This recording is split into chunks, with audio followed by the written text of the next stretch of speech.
आपका स्वागत है ओएस कॉमर्स क्लासेस में। आज एक नए टॉपिक के साथ।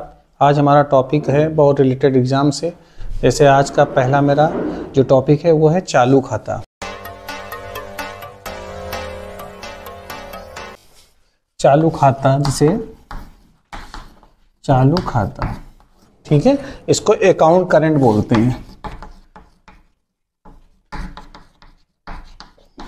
करंट, ये अकाउंट करंट और करंट अकाउंट दोनों में थोड़ा सा डिफर है। जो बैंक में खाता खोला जाता है उसे हम लोग करंट अकाउंट कहते हैं, और ये जो चालू खाता है ये अकाउंट करंट है। ये जैसे औसत भुगतान दिन आप चैप्टर पढ़ते हो उसी से संबंधित रिलेटेड क्वेश्चन है कि जब इसमें कोई क्रेता एक होता है, एक विक्रेता होता है।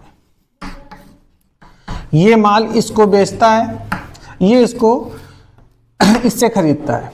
कहने का मतलब है, अगर इसको हम विक्रेता कह देते हैं, इसको क्रेता कहते हैं तो आसानी से समझ जाएंगे। इसने माल इसको बेचा और इसने उसका कुछ ना कुछ पैसा इनको दिया। तो ये लोग क्या करते हैं, दोनों अपने यहाँ इनका ये खाता खोल लेते हैं और इनका खाता ये खोल लेते हैं। तो जब ये खाता इनका खोल लेंगे और ये खाता इनका खोल लेंगे, जब ये माल इनको बेचेंगे तो इनके नाम से यहाँ पे इसको डेबिट कर देंगे, और जब ये इनके यहाँ आएगा तो इसको ये अपना क्रेडिट कर लेंगे, इतना रुपया मुझको देना है।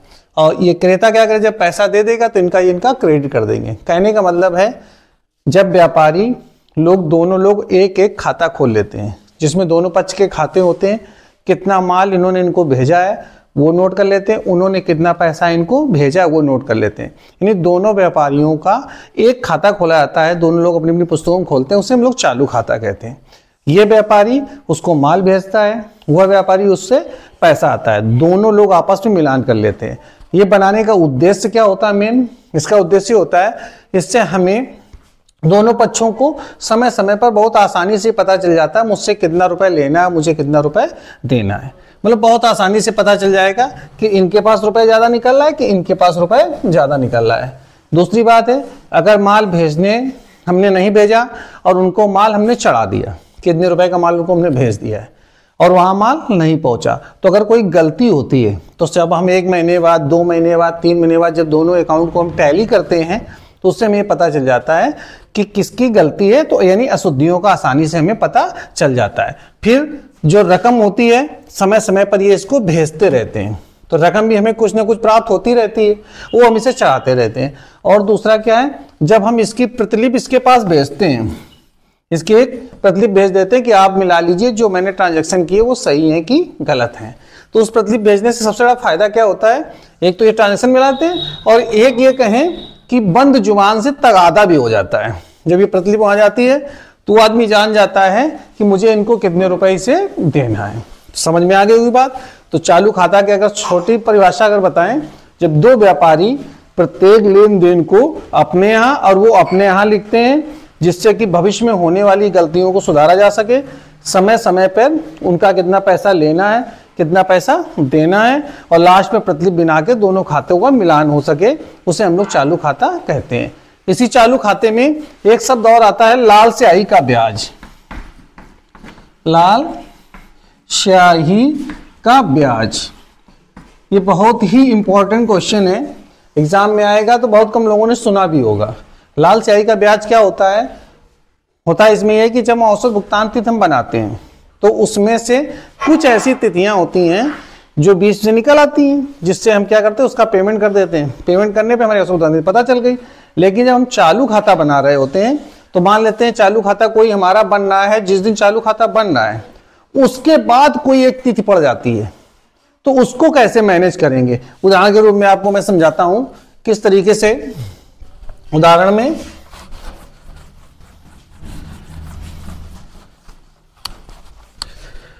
में मान लेते हैं हम खाता जो है विवरण 30 जून को बना रहे हैं।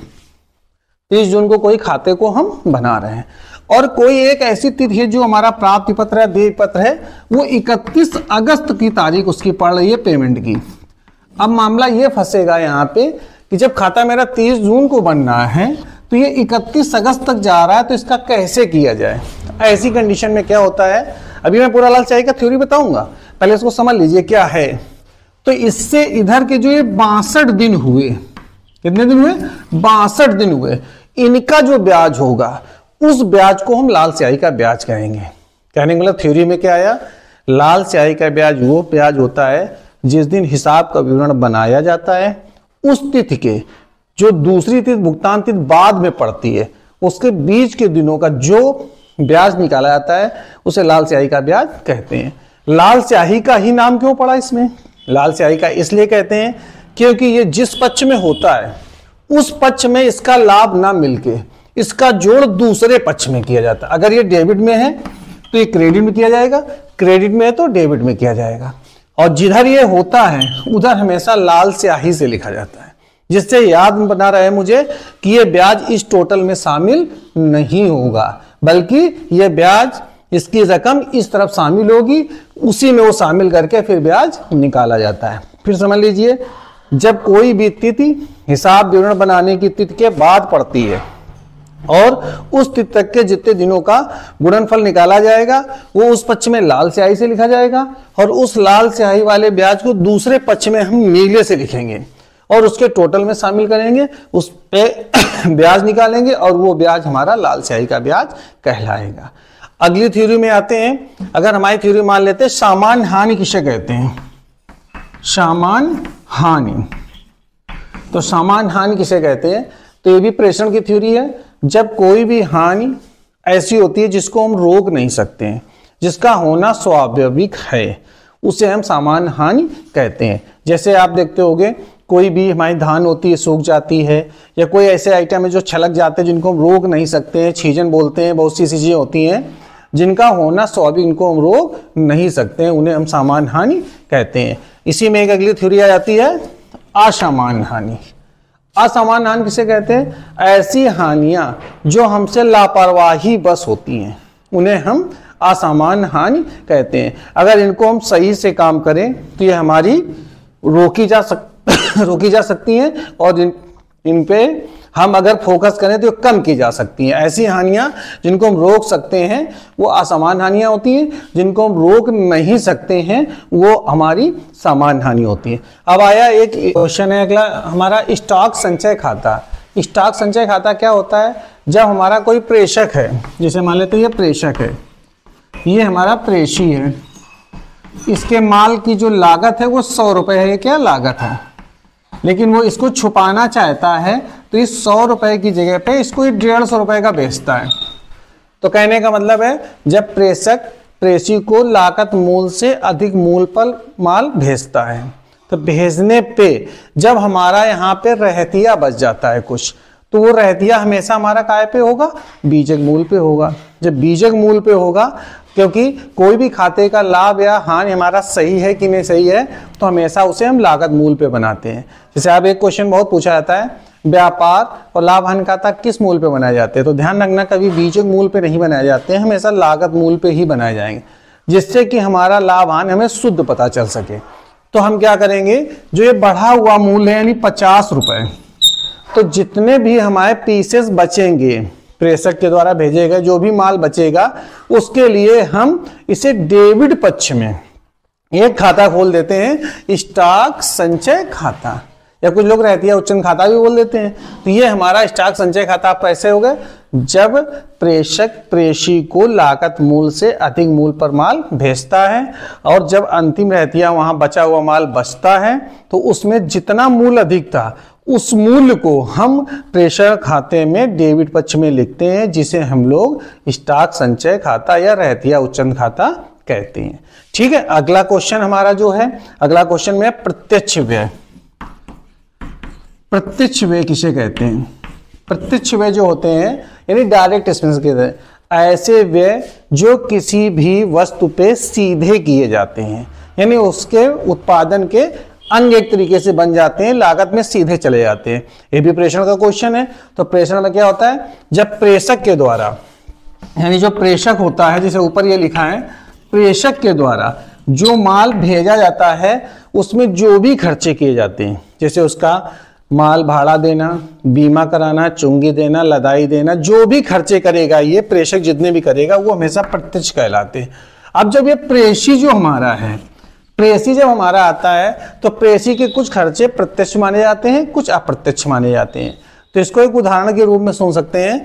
तो प्रेषी के जो गोदाम तक का जो है खर्चा, यानी उसके घर के गेट तक का जो खर्चा है, स्टेशन से लेके उसके घर तक का जो खर्चा है, वो हमेशा प्रत्यक्ष व्यय माना जाएगा। जैसे माल को उतरवाएगा, माल को उतरवा के अपना लाद के घर ले जाएगा, और जैसे उसके गोदाम में पहुंच जाएगा, उसके जितने भी खर्चे होंगे वो अप्रत्यक्ष शुरू हो जाएंगे, यानी उनके खर्चे हो गए, प्रत्यक्ष इनके खर्चे हो जाएंगे। यह भी मैं आपको रहतिया का मूल्यांकन बता रहा हूं, उसमें आपको समझ में आएगा। अगला क्वेश्चन है हमारा बचे हुए स्टॉक का मूल्यांकन। बहुत ढंग से समझना है इसको। जैसे मान लेते हैं किसी को मैंने 100 साइकिल भेजी, साइकिल प्रेषक ने प्रेषी को इनको भेजी, यानी प्रेषक थे, प्रेषक ने प्रेषी को भेजी। ठीक है, अब प्रेषी के यहाँ हम पहुंचे तो सबसे पहले मुझे क्या करना है, शेष कैसे, मेरा बचा माल कैसे होगा। हम मान लेते इन लोगों ने 80 साइकिल इन्होंने बेच दी, यानी विक्रय कर दी। अब मेरे पास जो रहतिया बचेगा वो इसका डिफर बचेगा, तो कितना बचा, शेष 20 बचा, ये मेरा शेष, ये मेरा हो गया बचा हुआ स्टॉक। इसका मूल्यांकन कैसे करेंगे वो सीखना है। जो लोग सवाल लगाते हैं वो बहुत गौर से सुने मेरी बात को। सबसे पहले हम 100 साइकिलों का जो है वो लागत मूल लेंगे, यानी लागत मूल, लागत मूल। अगर वो लागत पे बेची जा रही है, यानी भेज रहे हैं तो, अगर लागत पे भेज रहे हैं तो, अगर बीजक पे भेज रहे हैं तो बीजक मूल्य ले लेंगे, उसमें कोई दिक्कत नहीं। लागत मूल्य यानी जितने का है इसका मूल्य ले लेंगे, प्लस प्रेषक के व्यय इसमें जोड़ देंगे, और प्लस प्रेषी के प्रत्यक्ष व्यय। अब देखो सब यहां आया प्रत्यक्ष व्यय, इन तीनों को जोड़ देंगे। जो ऊपर यहां रखेंगे शेष माल बटे कुल माल, मतलब यहां पे जितने का गया वो यहां रख देंगे, शेष कितना रख देंगे 20, और नीचे कितना रख देंगे 100। अब यहां गौर से मेरी बात सुनिए, मैंने तय लागत मूल जितने का भेजा, मान लो साइकिल ये 50,000 की थी तो 50,000 लिख देंगे, इन्होंने 500 खर्चा किया 500 रख देंगे। अब प्रेषी के प्रत्यक्ष व्यय कौन कौन से होंगे, हमने क्या बताया था अभी इसके प्रत्यक्ष वाले में, माल स्टेशन पहुंचेगा, वो उसको उतरा लेगा, अपने रिक्शे से घर ले जाएगा, ट्रक से ले जाएगा, वो भाड़ा दे देगा, यानी गोदाम तक के भाड़े शामिल हो जाएंगे। एक छोटा सा मैं उदाहरण आपको देता हूं अपनी जिंदगी से रिलेटेड हम लोगों से। हम मान लेते हैं किसी लड़के की शादी होने जा रही है, तो जब लड़का वहां शादी करने चला तो सारे खर्चे उसके पिताजी के। इसके बाद जब वो पहुंचा, बारात लेके पहुंच गया, सारे खर्चे भी उसी के हैं।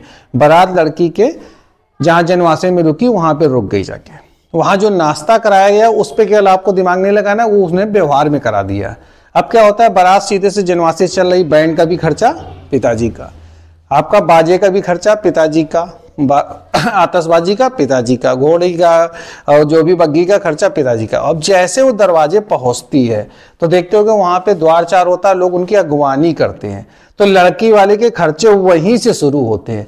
बस इस उदाहरण को दिमाग में रखना, यानी कि जब तक कि माल हमारा उसके दरवाजे तक नहीं पहुंचेगा तब तक के सारे खर्चे माल में इसमें जोड़े जाएंगे। बस उस उदाहरण में ध्यान रखना, जो नाश्ता है उसको बस समझना कि नाश्ता भी हमारा है। नाश्ते का मतलब ये है कि वो एक व्यवहार में मिल गया। बाकी लड़का वाले अगर ऐसा ना हो तो जब शादियां होती तो देखते हो 10-20 लोग आदमी आते हैं, उनको अगवानी करते कि आइए आइए आइए, तब खाना खाने को मिलता है। ऐसा नहीं पहले चले जाओ तो मार पड़ जाएगी। तो इसलिए यहाँ पे क्या है, आपको इसमें पहले मूल में शामिल कर लेंगे, यहाँ शेष माल और यहाँ पे कुल माल का भाग देंगे, रहतिया का निकल आएगा। अब यहाँ दो चीजें और समझ लीजिए, अगर यही लागत मूल जहां पे मैंने बताया, यहाँ पे अगर बीजक मूल होगा, जब बीजक मूल होगा तो हम बीजक मूल पे निकाल लेंगे। बस इसके पहले भी क्वेश्चन बताया था स्टॉक संचय खाता, तो स्टॉक संचय खाता हम क्या करेंगे, मुझे खर्चों से नहीं मतलब है, जो मूल्य ज्यादा था, जैसे भी हमने बताया था यहाँ 150 रुपए का था, यहाँ 150 रुपए था, तो 50 गुणा 20 हम कर देंगे, जो 10,000 रुपए आएगा वो हम स्टॉक संचय लिख के इधर डेबिट में डाल देंगे। तब जब ये बीजक मूल में होगा। अगर लागत मूल पे सवाल लगा रहे हो, कोई स्टॉक संचय खाता की जरूरत नहीं है। अगला क्वेश्चन हम बताते हैं विक्रय विवरण किसे कहते हैं। विक्रय विवरण क्या होता है कि जब कोई भी विक्रेता माल या प्रेषक कह लीजिए, अपनी भाषा में प्रेषक, जब एजेंट के पास माल बिकने के लिए भेज देता है, एजेंट क्या करता है, जितना माल बेचता है उसका एक विवरण बनाता है, और उस विवरण में क्या लिखता है कि मैंने आपका इतना माल बेच दिया है, इतना रुपए का बिका है, ये नगद है, ये उधार है, जो भी करके उसकी टोटल अमाउंट बता देता है। फिर उस पर अपना जो भी परसेंटेज होता है वो कमीशन अपना काट लेता है, और जो अपने खर्चे करता है वो खर्चे भी अपने वो काट देता है, और जो पैसा उसने आपको एडवांस अगर भेजा था वो भी अपने काट लेगा, काट के फिर आपको शेष रकम भेज देगा। कहने का मतलब जो माल उसने बेचा है उसका पूरा जो विवरण बनाया जाता है उसे हम विक्रय विवरण कहते हैं। यहाँ दो चीजें आप लोग और जान लीजिए, बीजक हमेशा विक्रेता बनाता है जिसमें व्यापारिक कटौती घटाई जाती है और वे जोड़े जाते हैं, लेकिन विक्रय विवरण जो होता है वो हमेशा एजेंट बनाता है जिसमें उसका कमीशन भी घटाया जाता है, और चाहे कोई भी कमीशन हो, चाहे परिशोध कमीशन हो, साधारण कमीशन हो, चाहे अधिभावी कमीशन हो।